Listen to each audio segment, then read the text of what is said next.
Hey guys, Palsteron here, and today let's talk about the leveling for my 3.24 League starter, the Ball Lightning Archmage. Two things right at the start. The first one is, the way I level usually is I try to play my main skill as early as possible.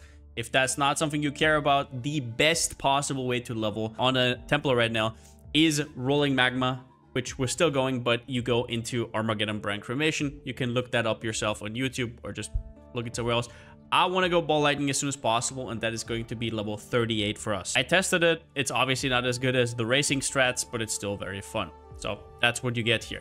Secondly, there is going to be a full max roll guide out. I don't know if it's already going to be out whenever this video comes up, but it will be out before League start. And the way this works is basically you have this slider right here, and if we go up here, you can see that the passive tree fills automatically, as well as that you kind of have the gems also filling with level, and on the side you have some tips and tricks. This is, for example, the DD Elementalist, but it will be up in time. If you want a little bit more context though, here it goes. Act 1, pretty straightforward, the glorious Templar start. We're going to be starting with rolling Magma. You want to have Elemental Proliferation and Combustion support, Holy Flame Totem, Summon Phantasm, and faster casting. Later you can replace the Summon Phantasm. I usually like it. It blocks mobs and stuff like that. It deals decent damage early, and then Flame Wall with Arcane Surge. For movement, you can go Leap Slam like racers do and take the dual wield nodes up here. I decided against that because it is a little bit annoying to gear into for a lot of people.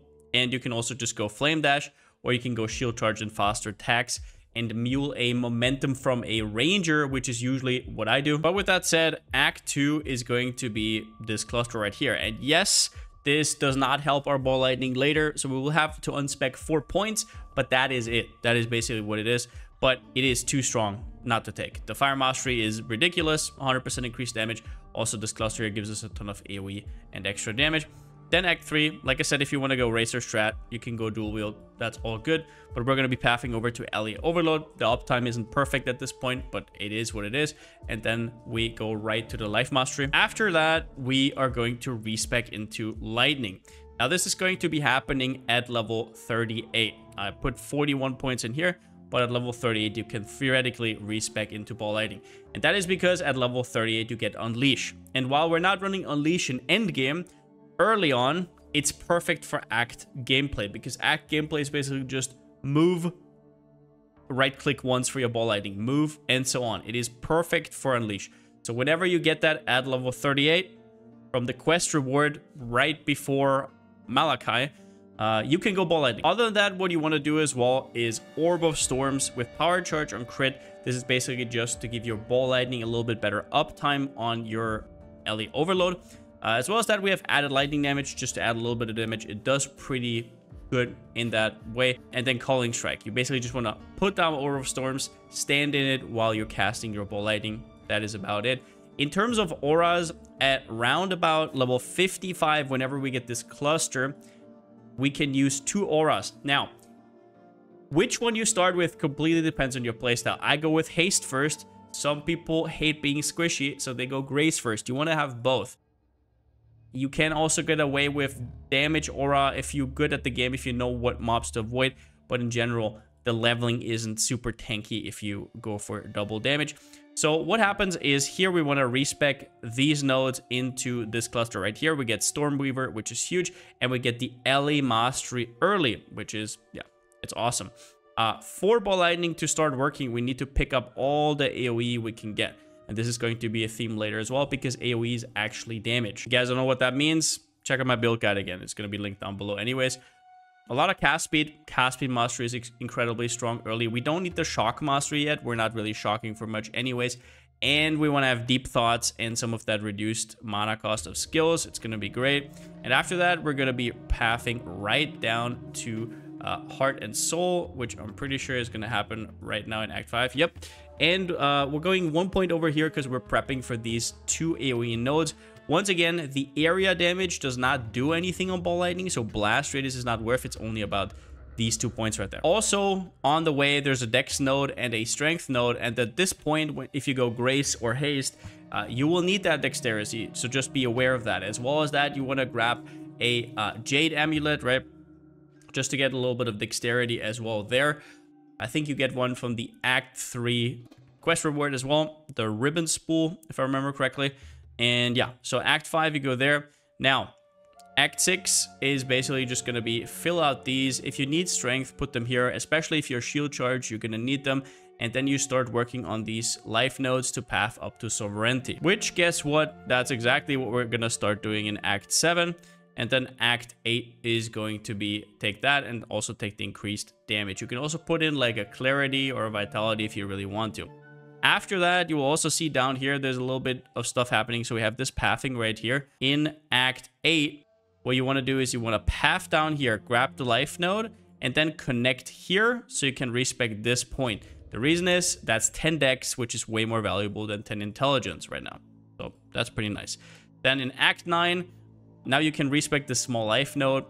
You could respec it at any time, but yeah, now you're probably going to have respec points again. We path down, and now we're going to grab Ash, Frost, and Storm. It's nice for resistances, a little bit of shock effect, increased damage, right? And boom, we're in Act 10, and not really that much happened. We grabbed Iron Will, grabbed Constitution, and then we're just starting to allocate points here. Practical application can be taken at any time. If you need the stats, if you need the res, it's totally fine.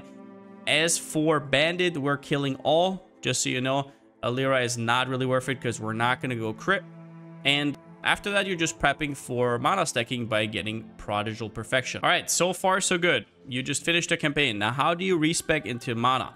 That's this one right here. Now, if we go down here, there's a compare function. As you can see right here, respec mana compare with Act 10. And now you can see exactly what happened. So, actually, it's the other way around, right? If we do this, yep, okay. We added these nodes right here to get reduced mana cost of skills. This is going to be very good to mitigate your Archmage support that you're now going to be using. You want to take the whole Dynamo cluster if you can. You want to go down here to Battle Rouse. You want to take the Recover Mana. Only for now, you're later going to respec it. You definitely want to get that recoup. Ash, Frost, and Storm, we don't really need anymore, so get rid of that. Obviously, Mind over Matter, since we're now a mana build. And then this aura doesn't matter anymore because we're only going to be using Divine Blessing. We don't want to reserve any of our mana. Then the Strength node, if you can. Hopefully, at this point, you should not be shield charge anymore. And Enduring Cry doesn't really need levels, so you should be okay.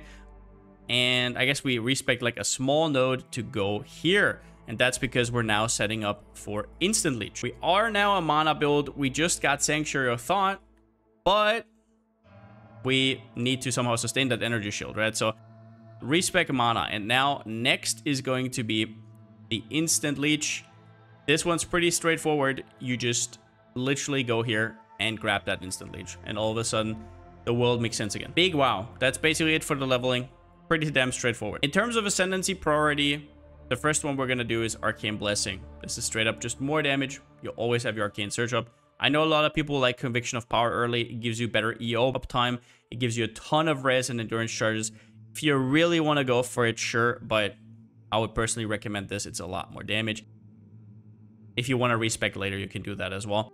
But in Act 7, we will add Divine Guidance. At this point, it doesn't really do much, but it doesn't hinder you either.